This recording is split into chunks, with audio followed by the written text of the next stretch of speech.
That was it. My next suggestion. That's what we So we've did. done that too. We So, said, this is what you need to do. You need to submit this. That is the permit to do page count.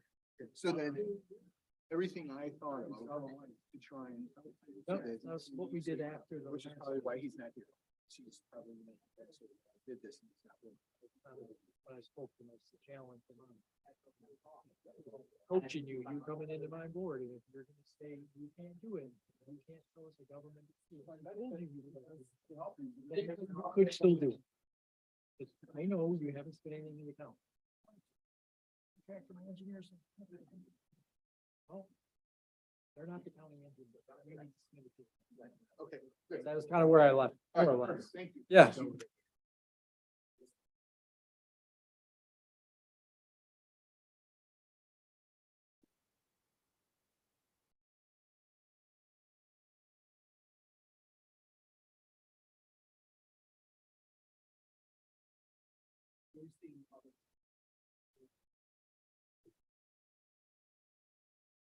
Good turnout. I think it's all. Right. Yeah, it is.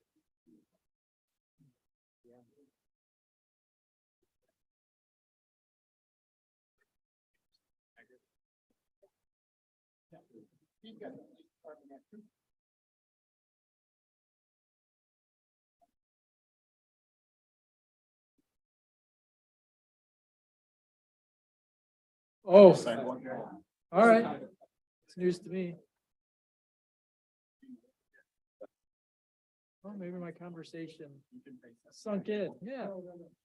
Take half that.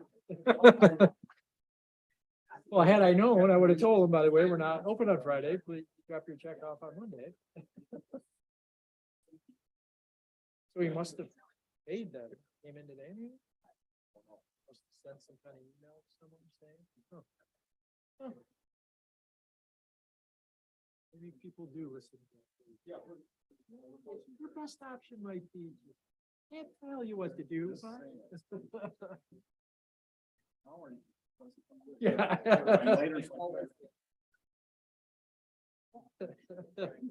If I were you, I would think about this before I came in and. Yeah.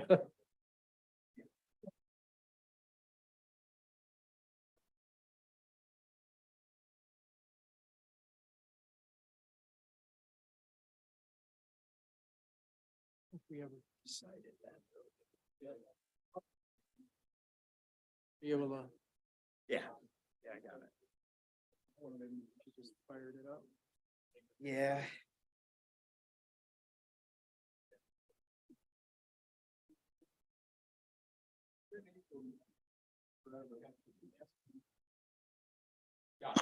You just announce. Yes, still, you do the actual operation. You do the rest of it all. Oh my God. Please rise for the Pledge of Allegiance.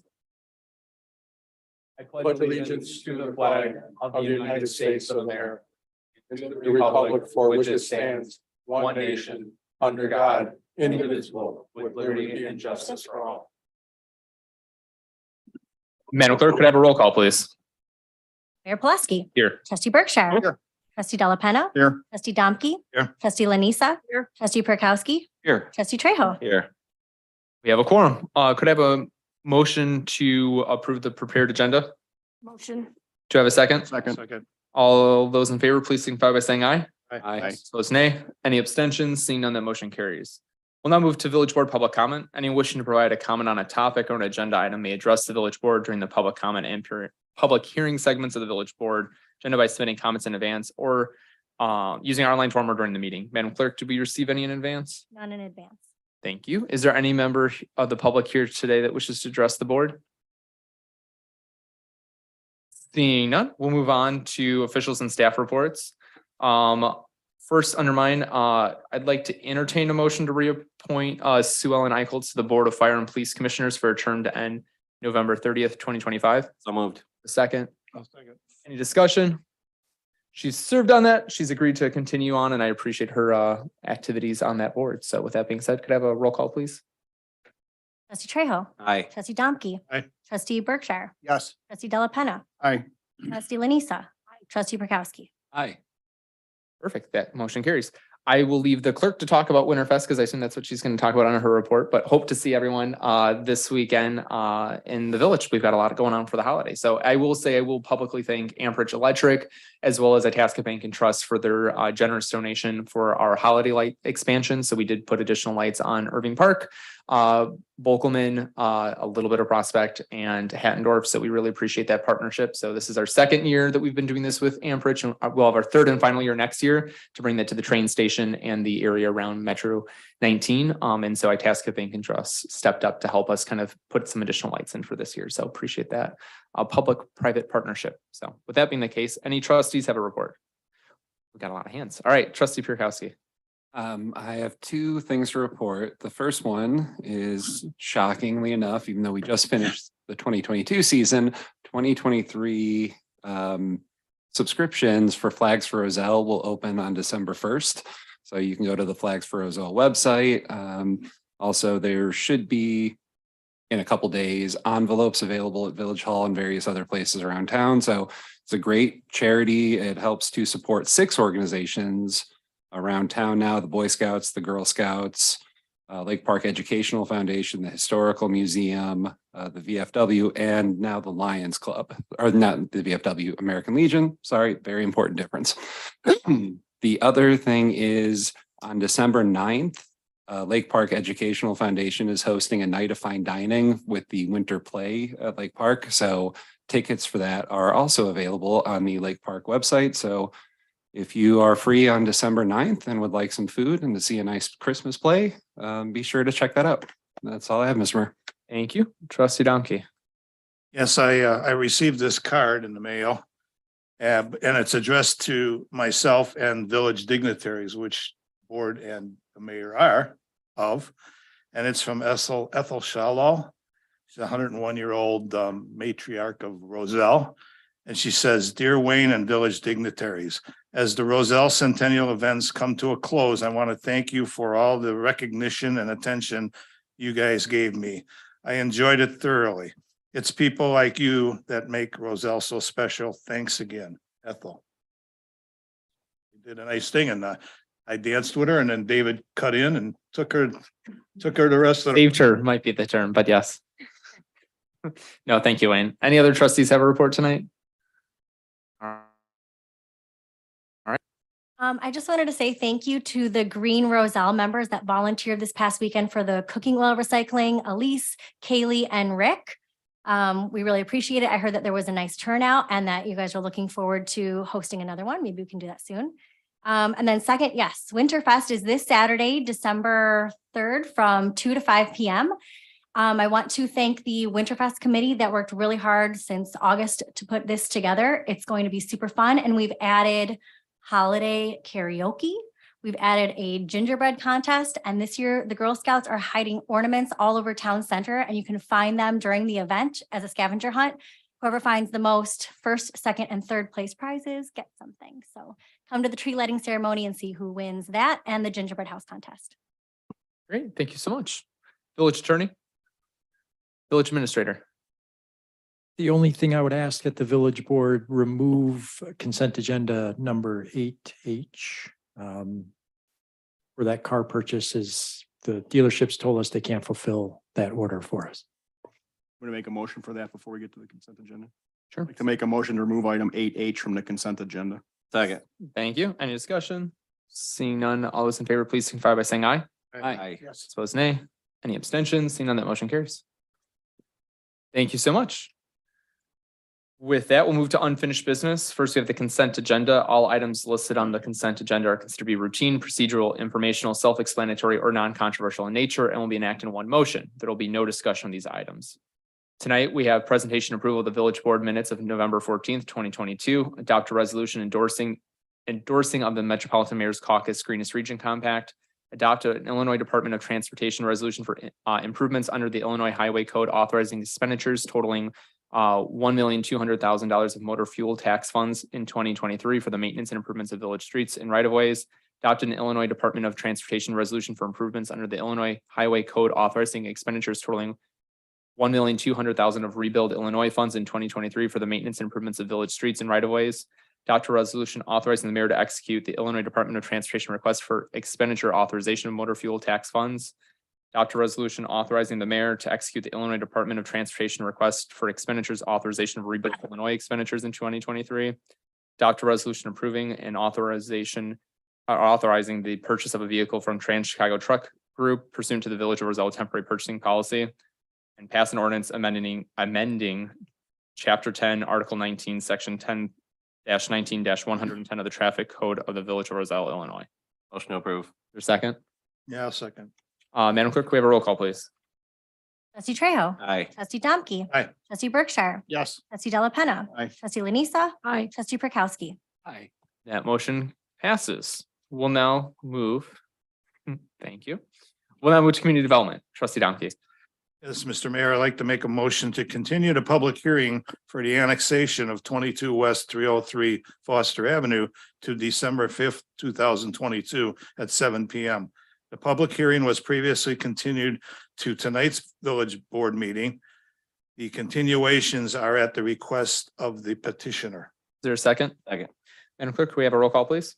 Trustee Domke. Aye. Trustee Trejo. Aye. Trustee Berkshire. Yes. Trustee Della Penna. Aye. Trustee Lanisa. Aye. Trustee Prokowski. Aye. That motion passes. We'll continue that discussion or start it on December 5th.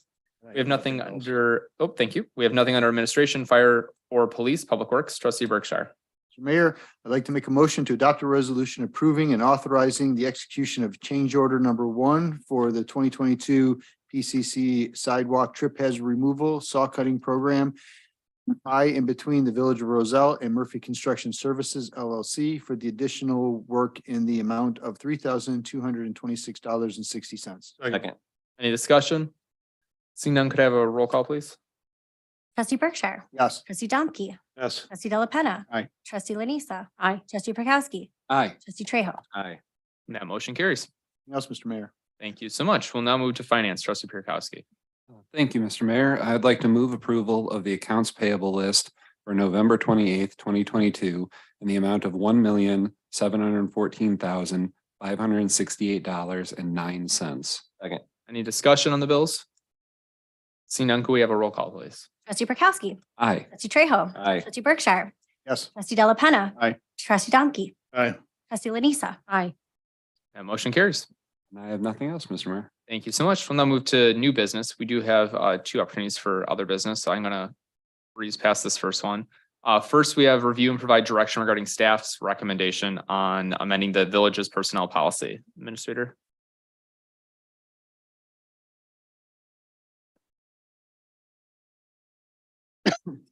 Thank you.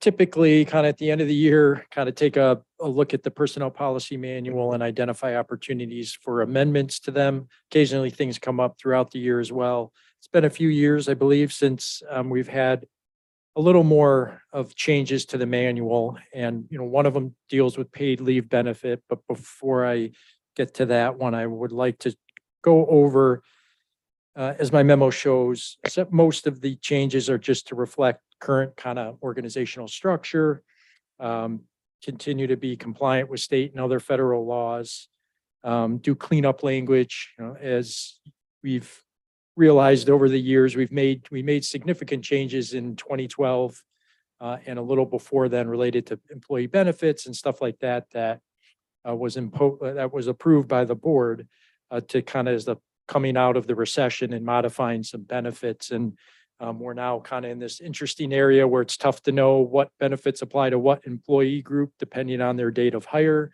and other kind of idiosyncrasies that have come up over the years. So some of the language is kind of striking out some portions that are no longer relevant based on changes in our organizational structure. And then, so I think for me, the policy ones for the board are the anti-nepotism language. As an administrator, this is, and being here is responsible for hiring most people over my tenure here over the 16 years. This is what I would say has been our policy. It's not written in the manual, but it's certainly the discretion that we do have as the administrator and the administrative office for hiring those people that we're responsible for.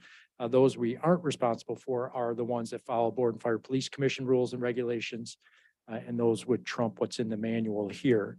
So that's one that I'm recommending, just what I believe aligns with our organizational values, but just making it clear. And then that is something we would enforce kind of through the hiring process and ensuring people disclose that. As well as then the workplace relationship one was just to kind of provide a little more clarity around that. We recently went through our annual harassment training in the organization and just felt it was appropriate to kind of make it clearer to the organization what the expectations are around that.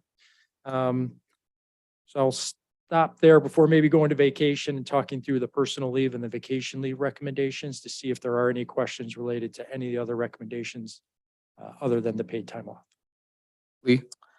Yeah, so on this selection of personnel, why don't we have appointed officials in there as well? So we have elected officials, but not people that are on potential boards. Like planning and zoning. It is policy decision for the board, you know. I mean, I would like to have the added if we're gonna have the elected officials, I think, having the appointed boards as well. It would make it it's a wider net being cast, so a little more work on our end to know who all those people are. I think the wider the net, I think the more challenging it could be for implementing it. I've seen policies where it's like the chairs of those groups because they are maybe working more closely with staff or department head, particularly as they're the staff liaison to the groups versus, you know, a recommending body from, you know, a commission. But it's certainly a policy decision of the board and what you would like, but it'd just be a little harder to keep track of some of those people, I think. From my perspective, I think I can go either way on it. It's up to the board to decide. It depends on what we discuss later tonight, honestly, because I think if they are recommending, then I have less concern about there being issues with appointed individuals. And I think at the end of the day, we retain as the board the right to appoint people. So we have some discretion to remove if we need to, if we think there's an inappropriate relationship occurring. So, but I'm open to whatever the board would like. Are there any other thoughts on that from the group? So are head nods not strong opinions either way, or, okay. We maintain oversight either way, so it really doesn't matter. So I think are you fine with waiting to see how we kind of shake out with other discussions? Because I think, okay, sounds good. We can definitely consider. Any other questions or comments regarding everything minus time off, essentially, and leave? I guess the only other the only comment there is even with the village elected officials, I mean, that could be a cast of wide net too. I mean, we know a lot of people with that as well. So I'll just put that out there as well. I think, I guess that'd be for you to clarify, Jason. I think we were talking about just village proper as far as like the board, clerk, mayor. So as far as what a personal relationship Yeah. is, maybe what you're getting to, and that is defined in another section, which is not just acquaintances. You know, it is required to have, we define it in,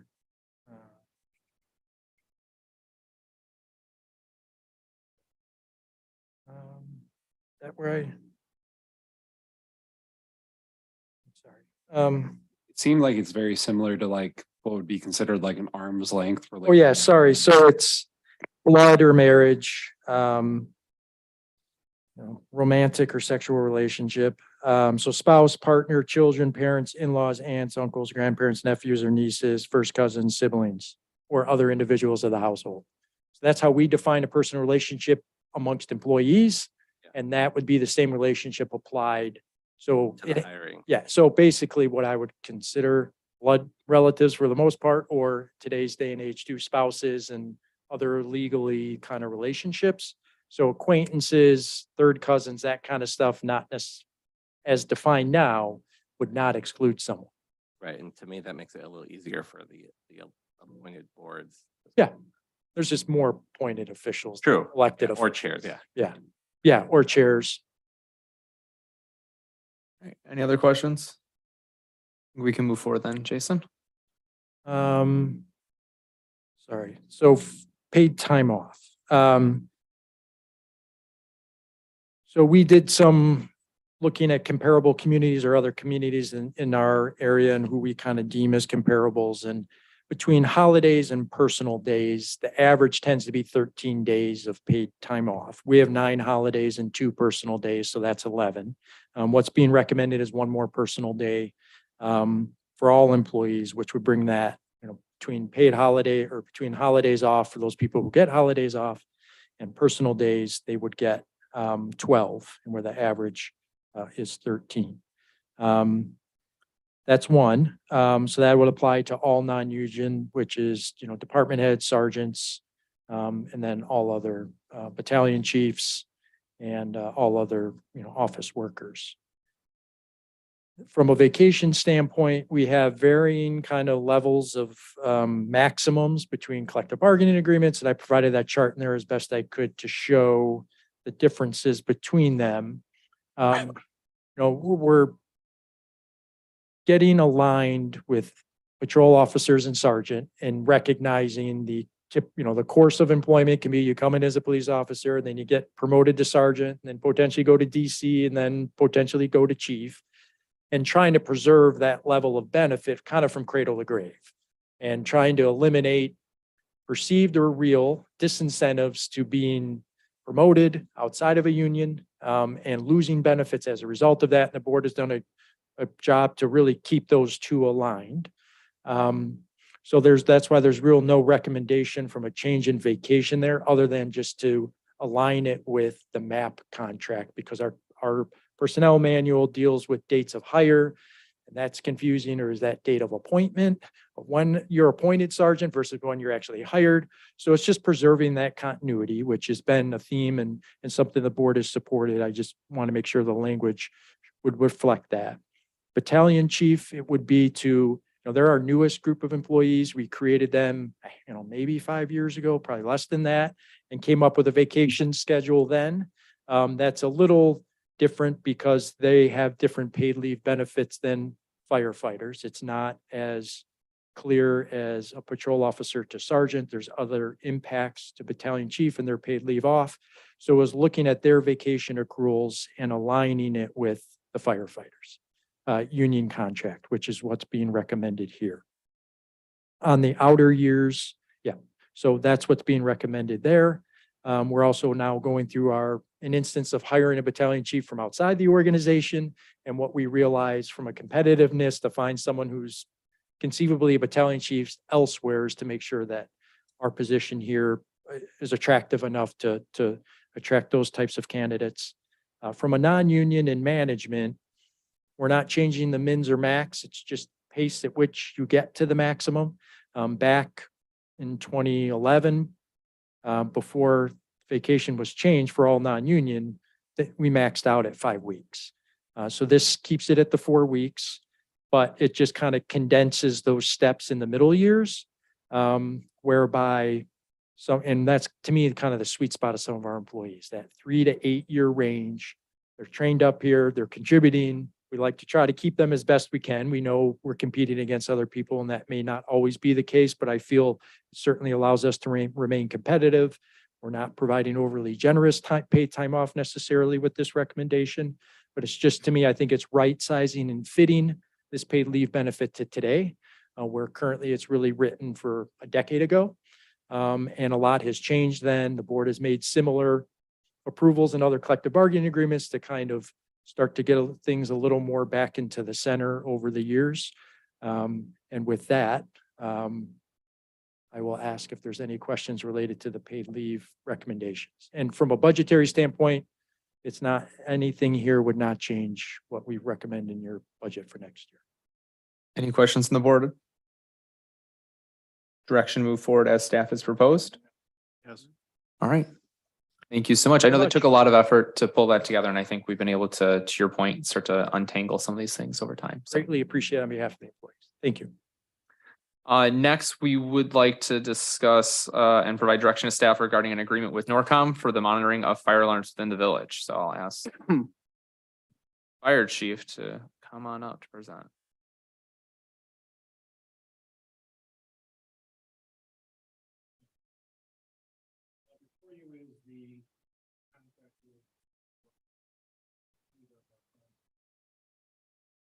Some background in history, we contracted with North Country. Since we were doing our own dispatching. It's been- It's really a three-part process. We have to do this one with the fire alarm system. Then North County takes a single fire alarm, monitors it, and transfers it. The benefit to us is the fire department.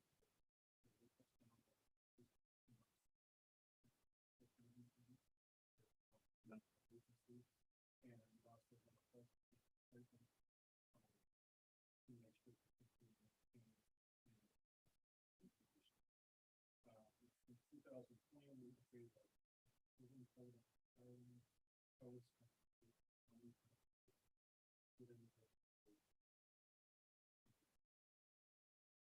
That time cost was $72 a month to subscriber. That breakdown for each of you. $15 refund. And then $15 of that have a subscription and the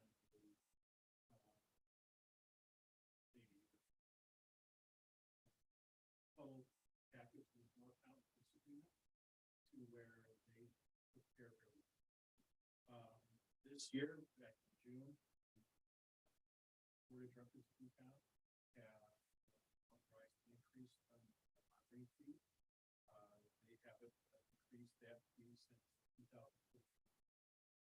What they have proposed is to increase that to $1 for the 2023 year, and then the $1.25 for 2024. And when they made that increase, it was this so at that time, obviously they haven't increased their fees since 2008. So basically, what we're looking at today is monitoring costs of $72 for January 23 was $74 for increase, and then 24 was $765, and then 2025. The other thing that one company for is topics of your when we meeting with businesses this year, one of the concerns that came up was the cost of the monitoring fire system compared to our outside for the monitoring cost of the office. And so we're negotiating agreement or contract that allow the business owner to purchase the equipment outright, so they can have these. The rationale behind that, the business owner paid their operation expenses would be less each month, but also they could take the expense of the purchase of that equipment and put that into financing with the remodel. And before there was an issue with equipment such as like their insurance covered things. So the other thing is that the equipment coming in comes with warranty. So once again, if there's a problem there. So by negotiating that, the cost of the purchase outright reduces more comes $12,000. But if they purchase that, have for January 24, the moderate cost would be $52.75 versus $74. And obviously, in 25. So I think we've accomplished what we want to accomplish by first, making sure we meet our obligations through time. And what directors now requesting for the fee increase, but also we try to address our concern for our businesses now by coming to the actions and lesser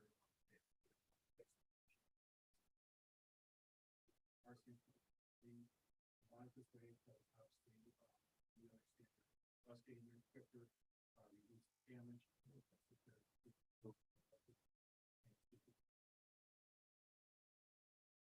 Any questions or comments from the board? Consensus move forward as staff is directed. Yes, I think that a couple people have come forward to say that we saved their lives because we got there quicker. So I don't think Yeah. you can negotiate that away.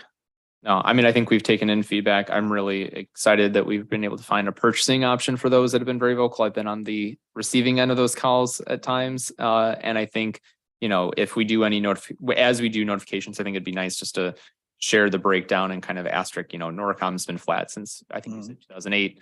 Ducom's been flat since 2018 or 14, and we remain flat. So we're passing through costs that we don't have control over. So while they are reasonable because of that duration, I don't know anyone who hasn't raised costs that long, but just so that way they're aware where that's coming from. But The purchase option has only a little over 2-year payback. yeah, It's a great it's deal. fantastic. So thank you so much. Next, provide direction to staff on the zoning ordinance update recommendation to combine the Planning and Zoning Commission and Zoning Board of Appeals into one appointed board. Community Development Manager, and can you yep, thank you. All right. So the zoning ordinance update process is finally wrapping up. We have a steering committee, sort of work group session with the consultant tomorrow night to discuss some major policy changes proposed to sort of flush those out before bringing everything to the Plan Commission and the Village Board for consideration. And one of those policy questions is sort of Roselle's very unique position of having a Planning and Zoning Commission and a Zoning Board of Appeals. Some communities have two, but ours is unique in that the Zoning Board of Appeals is quasi judicial. So when people come for fence height variations to put an addition on their house, things like that, the Zoning Board of Appeals is the final say. So if they grant approval of the variation, it does not come before the Village Board via an ordinance like it does with Planning and Zoning Commission. I've outlined some of the main differences between what kind of requests each board considers. They both meet once a month, but as shown in the chart, the the number of meetings we have a year fluctuates wildly. Like I think 2 years ago for Zoning Board of Appeals, we had, I think 8 to 10 meetings in 1 year, when most years it's only 3 or 4. So it can change based on what people want to do to their homes and things like that. But generally they're not meeting very often. And as I'm sure you guys can attest as board members, meeting regularly helps you sort of retain information. It helps meetings move more smoothly. There's a better rapport between all the commissioners and continued understanding sort of that knowledge base. So the consultants and staff are recommending combining the two committees into one committee. That would be a 7-member board with a chairman. And everything would go to the Village Board. There would no longer be a quasi judicial aspect of the board. So theoretically, more things would be coming before you guys, but a lot of the policy changes that we're proposing in the update may eliminate those needs. We're changing sort of how we consider fence height variations and things like that. More powers for administrative approvals will be given to the zoning administrator based on certain criteria. So the caseload level should balance out. Thank you. I'll just say, I think this has been an area I've been interested in what we can do better. And I've met with a lot of the people on these boards. I think a lot of us have served or started on these boards and can attest to our personal experience.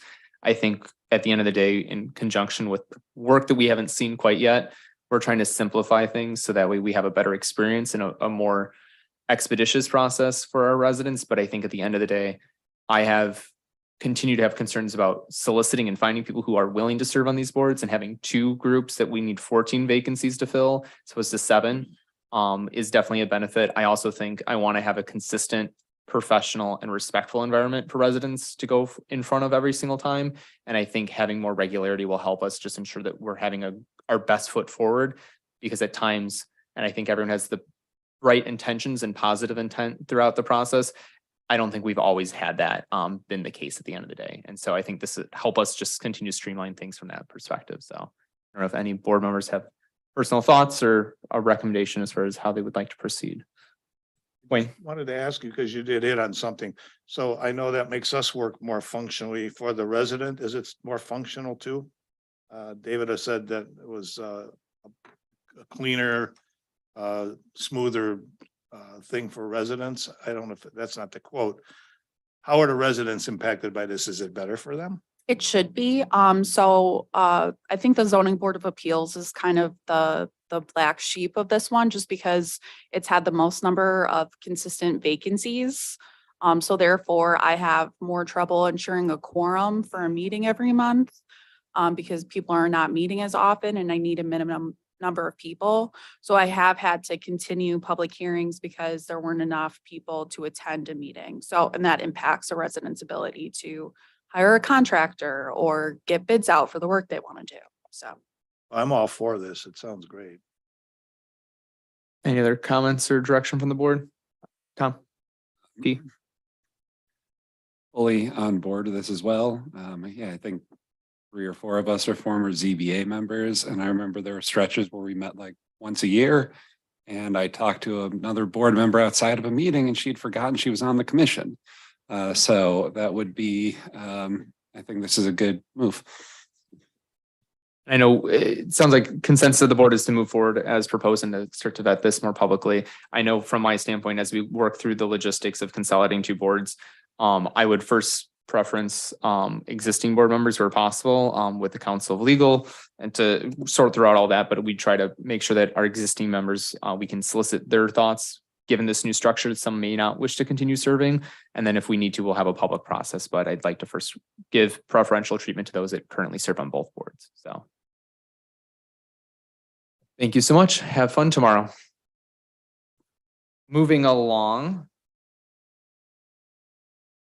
We'll consider a staff recommendation to adopt an ordinance creating a PACE area and establishing the Illinois Finance Authority as the program administrator. Economic Development Analyst Matthew Galloway and Tom Dahl, the guest appearance. He's my backup. The Village of Roselle has been approached by a few businesses looking for resources to construct or renovate for sustainable projects on their property to include electric vehicle charging stations. Staff identified the Commercial Property Assessed Clean Energy Program managed by the Illinois Financial Authority as a resource for these businesses to finance a portion of these projects. CPACE funding is a unique and attractive financing tool for commercial businesses to be able to do green and sustainable improvements to their property, such as solar or EV charging stations, or even water conservation projects for their property. This funding works off of property assessment value, where property owner can get financing, 100% of financing, up to 20% of the value of their property.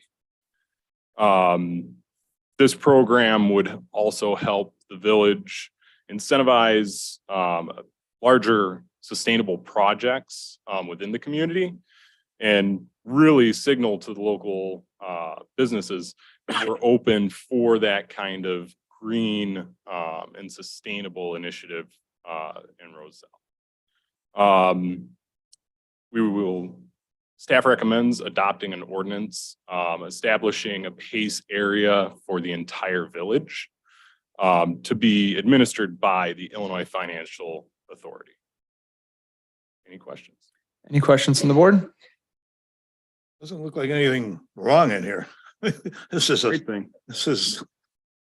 how could you say no? Yeah, I mean, the way I see it, this is a great way for us to provide targeted financial vehicles for businesses who are interested in redevelopment. I think a lot of times municipalities focus on TIF as a way to provide money, but this is a great way where it's not our direct, we're not financing it directly. It's a way for us to not worry about whether you're in a special district or not, where you can really make money available through this programming at a competitive rate to help incentivize development. So the fact that we've already had 3 owners approach us about this is really encouraging. And I think if us taking this step helps us just to continue to be, pro-business and with a sustainable kind of angle. So consensus to move forward as staff is recommended. Yep. Yes. All right. The next step for this will be a public hearing process. So the public hearing will be scheduled at a later date. Thank you so much.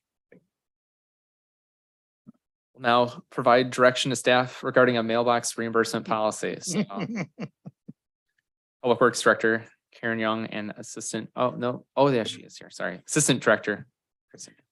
Good evening. So we're back before you tonight to talk about mailbox reimbursement policy. At the last village board meeting, we had a lot of discussion about items in the public right of way. Specifically, that looks like for mailbox policies. So in your packet, we have revised the mailbox reimbursement policy based on conversations at the last meeting. And the changes that are proposed in there, or included in there, are mailboxes only being replaced if damaged by direct contact by a village vehicle or village equipment or as part of a construction project. The village versus homeowners replacement responsibilities, as well as procedures for reporting mailbox damage. And we've also increased the mailbox reimbursement up to $150. So we hope that addresses all the comments that we received at the last meeting. I'd happy to answer any questions, and our goal would be to bring back this policy for formal approval at a future board meeting. Questions or comments? I'm happy with the changes. Good. Consensus to move forward as staff is directed? Okay. Okay, that's fine. So we'll make sure we don't put that on the consent agenda then. So, and I assume it's just the total replacement cost versus the stipend. Okay, thank you. We'll make sure that that's under Public Works. So you have your direction on that. Any other questions on that one? No. Okay, then we'll move on to provide direction on the lead service line replacement policy. All right, so since our last discussion at the last board meeting, staff has developed a draft draft lead service line replacement policy. The policy was based off that direction, and it provides the guidelines for ownership and responsibility for lead service line replacement, as well as the village's restoration responsibilities. To assist with the refinement of this policy, we are looking for direction on two items. One is our engagement strategies for the future Maple Avenue lead service line replacement, or basically water main replacement program that includes lead service lines, as well as incentives for property owners. So the first item I wanted to talk about is the Maple Avenue water main replacement project. We are hoping to begin communication with these residents in several different forms. The first one is developing a survey, and the purpose of the survey would be to gauge their interest level in actually replacing private lead service lines. But we would also use that as an approach to begin our education component with them. And we anticipate soliciting feedback regarding the following items. Would they replace, or would they utilize a village contract to replace lead service lines to capitalize on a higher quantity bulk pricing? Replacement solely by the homeowner so they could do it at a future time, signing a waiver and refusing to do any replacement, or seeking understanding if they would only do this work if funding was available for incentives or reimbursement. That would be followed by a public meeting in January where we'd continue to the education process, as well as with the individual responsibilities, explaining that information to them, and also getting feedback regarding potential incentive policies.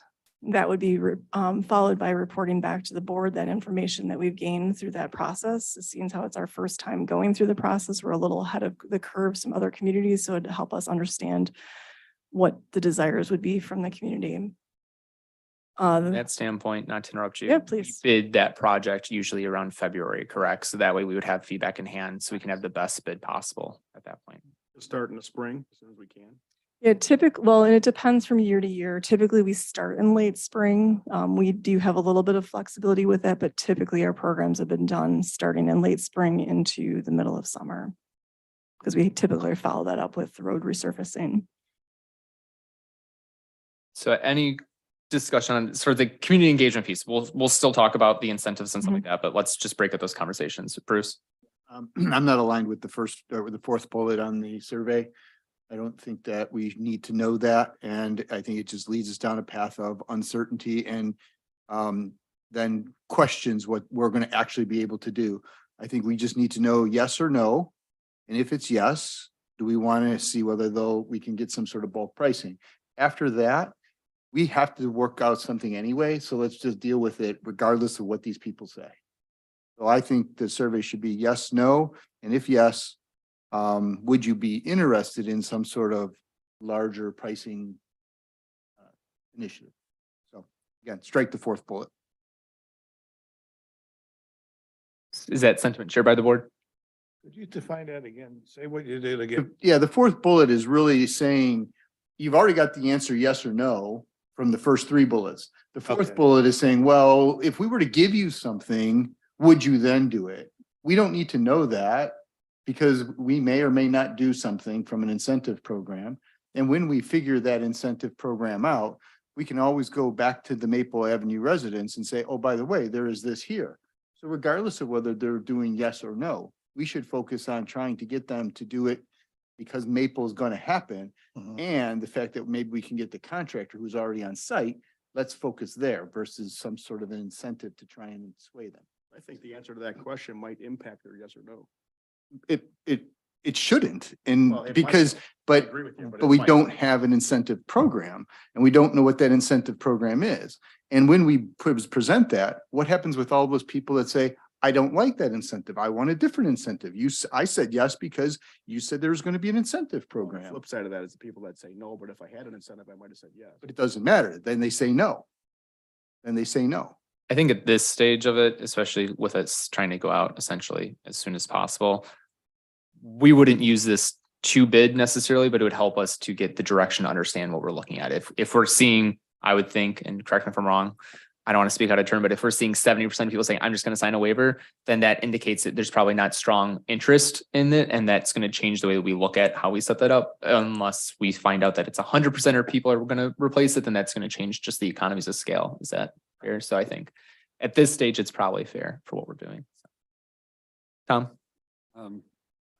I guess I kind of am agreeing with Tom Delapenna because this question really seems more, are you saying no because of the cost, or are you saying no for some sort of odd philosophical reason almost, which I don't know why they wouldn't. But then again, I have a philosophical approach to this of like, I want those lead lines out. I don't want people signing this waiver. I don't want water in the system, then going back and just being in the atmosphere, being in the environment. So if anything that we can try to get people to move towards yes, I would want to leave in. So that's why I think even if it is just dangling an incentive program out in front of them at this point, I'd be in favor of.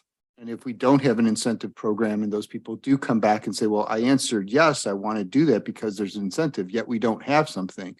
Now you have not only taken away the dangle, you've now just hit them with a stick.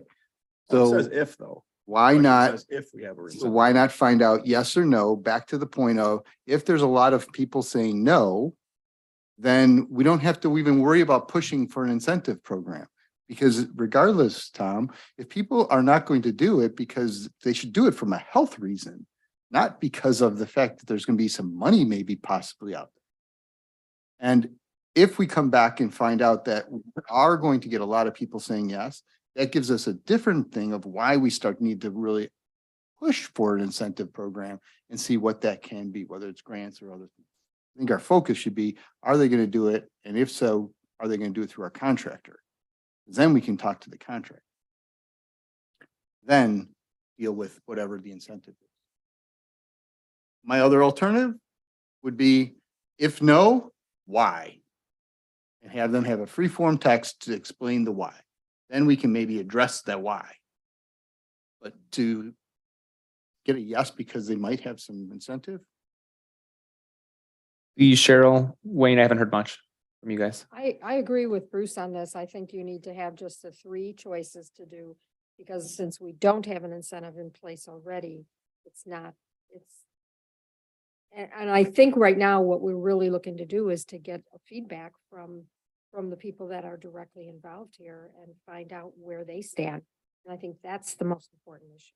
I like the addition of a free-form text box for the no's, so that way we can understand, is it cost? Is it I just don't want to do it? And then that helps, I think, give us some feedback. And I think the focus really of the January meeting with those individuals should be more hashing out what our options are. And I would think by that point, some of the things that we'll discuss next, we might have, yes, we can do this, we can't do that. So if they ask for it, we can tell them no and why. So I think there's some interesting thoughts on that. I'll do Wayne first and then back to you. I gotta be very simple. So we've got lead lines going to the B box. And then when we dig in there and we see that the homeowner also has lead lines going from the B box into the house. Correct. So they know that we're gonna be repairing our portion. And for them, the opportunity is, how much are they gonna get as a discount? 50%? Are they gonna have to pay 50% of the cost of replacing their lines? Or when you say incentive, are we paying the whole enchilada? I mean, the house I bought on Prospect had their plumbing all redone before I bought it. And I know from the B box into the house, they paid for it. And they had the resources to pay for it. I understand that. And to your point about people keeping lead out of their lines, no doubt about it. Does the lead actually backflow into our system from the B box? I don't think so. But my point is, what I'm trying to say is that keeping the environment safe is one thing, but doing it on the residents' back is another thing. They may not be able to afford to live in Roselle if they have to replace their lead line. So the incentive has to be either we're going to give them a really good deal and they got to say yes. We'll Or talk about that next, but I think as far as for this initial engagement piece, do you want to float that out there when we don't know what we can do yet? I don't know how we can even say we can replace their line if we don't have any money. Or Well, we're not saying that. We're just saying we have to do this work. We've delayed it on West Maple for a number of years. we have to take it to the B box. We're That's doing the it to the B obligation. box. We're doing that. Well, we have Would to- you, and I think this is the question. The question is, and this is what we're discussing is, would you utilize our contractor and potentially get bulk pricing, which would be cheaper than you doing it yourself? Do you want to go it alone as a homeowner and just replace it with your own I'd contractor like of to see choice? What the bulk pricing would be, sure. Right. That would be wonderful. Well, so that's what we're asking now, because we don't know. And we have to bid this and we have to know how many houses to include in That's this. to replace my lead line, not replace some PVC that's not working out right. Correct. Okay, so And then, or you're gonna sign a waiver because you don't want to. And I think the question then, or the suggestion from Bruce is, if you said no, why? Is it because of cost? You're not scared of lead, I don't care, whatever that answer so is. I agree with that. Okay. Okay. And I think Something- if I can interject one thing, so maybe a little bit in terms of, we're not asking them to commit today and now. We're saying if it was available, we would bid that out and then be able to provide in that pricing, and they can make that determination. It's hard to make a decision without knowing that cost. We would provide them what we estimate as part of the education component of it. But certainly when we got the bids, they can make that final decision I on. think that's a really good point because every house is different, right? And I can use my house as an example. I'm on a corner. My service line comes from Maple or from Roselle Road, but it doesn't go straight to the house on the Roselle Road side. I have an angle. That doesn't work for a lot of these cheaper options to install. You would have to trench to a certain extent to connect to my house. That's not a typical connection. A bulk price quote wouldn't capture that. So there's going to be elements of that. And we would do our best through talking with homeowners to gather that kind of information, but there's always going to be an element of uncertainty with any of this. So, Tom P. I was just gonna say, I almost feel like we did the discussion backwards then, because Well, we we don't, should have talked about we, the potential incentives then for that survey part. the thing is, we won't know that. We need a survey now, essentially, and we will know incentives by January to have a conversation with the public. So that's why. Oh, then, yeah, we probably should take the incentives off then. So it sounds like we got consensus then. We'll just add a freeform text box after for the no's. Lee? Yeah, I mean, I like the idea of having the free form text box that gives us just additional color. And then I think the communication should be very, strong in terms of like, I know we don't have the direct pricing, but I mean, like, I just don't know, like, if people really have their heads wrapped around like how much they could save using the village contract versus not. So like having a really strong communication of like the comparisons and kind of highlighting the point that the more residents that do the village contract, like it'll probably be cheaper for everybody. So like those kind of points should be really like focused on the talking point section. So let's talk about incentives. Sure. So the next section that's in there is incentives. In the policy, we've shown in there that there's potential for an incentive program. It doesn't obligate the village to anything. And an important part of that also is that incentive program is planned to be a separate policy and not as part of the lead service line replacement policy, so that it could be changed at any time. So we've evaluated several different options for consideration and still probably have some more things that need to be considered. The first one would be a zero interest or a low interest loan. We've talked about needing to talk to and engage local banks to discuss loan options, so that the loan would actually be through the bank as opposed through the village. So it would be a direct relationship with the bank. That's one option. Another option is a village stipend. We do have ARPA funds that could be made available for a one-time stipend. We can determine, or the village board can determine what that stipend amount is for eligible residents. And any remaining balance may also be included in the conceptual loan program as well. The third option that was discussed at the last meeting was a special service area. Based on the review with the attorney, this option is not feasible due to lack of proximity of the services in one location. So typically it's a box area and every resident within that box is included. And then future grant funding, should the village receive any grant funding in the future, the incentive program will need to be reevaluated. So anything that isn't captured correctly or you'd like to see added to this list, because we then will have staff go out and do the research. So by January, we have some more concrete information that we can share with ourselves, but also with residents at that time. So anything, yeah, Lee. Just to reiterate though, like that village stipend from the last meeting, you know, the one thing that I did kind of want to bring back to the top of the discussion is just like an income-based stipend as well as Yes. for seniors as well. So just wanted to make sure that that's still being considered. Absolutely. Any other comments? Do you get a zero interest loan from the bank? How do you do that? Not really sure about that. We will look into options for that. I think the intent there too, and correct me if I'm wrong, is we were talking about a way to finance it, but the village isn't a bank, right? And so how do we finance in a way that we feel comfortable from a risk perspective and how that's being administered? Because you could be doing that relationship, but that property sells. So where are we at? What's our relationship with a new homeowner? How do we reinforce it and recapture our money? I think by using a bank or a third party, that mitigates some of our risk from a village perspective of we're taking public money, giving it essentially to pay for a job that we may or may not be able to fully get repaid back on. So that's kind of the thought there. I think on my initial thought was a zero to low interest. So let's. Open to low, right? Maybe put a slash. Yes. You know, I would agree the zero is better, but I think it was just really, we were trying to minimize the impact that maybe we can extend it for a 72-month or a 60-month or something to try and minimize the cost. I think when we were looking at the PowerPoint presentation, if you do something of that nature with a low interest in that, you can get it down to even, you know, a couple $100. And so it might be more. Well, and I think even to that extent, I think we could even say if you're willing to pay it in a year, the likelihood of us being in a troublesome spot's low. So maybe the village will give you a 1 year, zero interest loan if you pay it in a year. If not, then you're going to a low interest private financing option. And there could be variations of this back and Exactly. forth. That's So. what I think we need to look at. Wayne. Having this policy, would that put us in a better position for grants that are out there? The policy for the financing or the policy for the With the whole project of replacing lead service. I mean, Chicago's got some grants that have come their way. sure. Would we be more we have a better chance of securing grant funding by having a really good program like?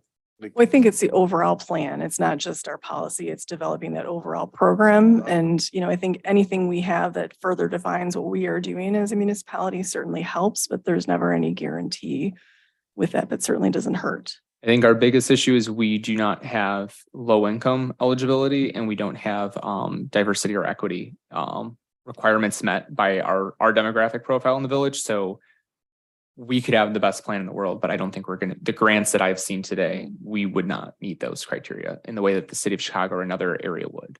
So. Right. Any other comments or questions? So I think with those, well, slash low interest in there and we'll make sure that in the stipend, we have a income-based or age-based approach to that included in the options. So Great, thank you. any other direction or clarification? We're good. Thank you so Thank you much. so much. That's our last new business item. Is there any other business for discussion only from the board? Seeing none, we do have a second opportunity for village board public comment. Anyone wish to address the board? That's all right. Just introduce yourself on the microphone. My name is Anthony Bonavolanta. I live at 845 Butternut Court, Roselle, Illinois.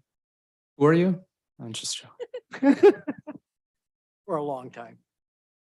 As a person that represents people that come before the zoning board of appeals and village board, by combining the two boards, you are doing a service to the community.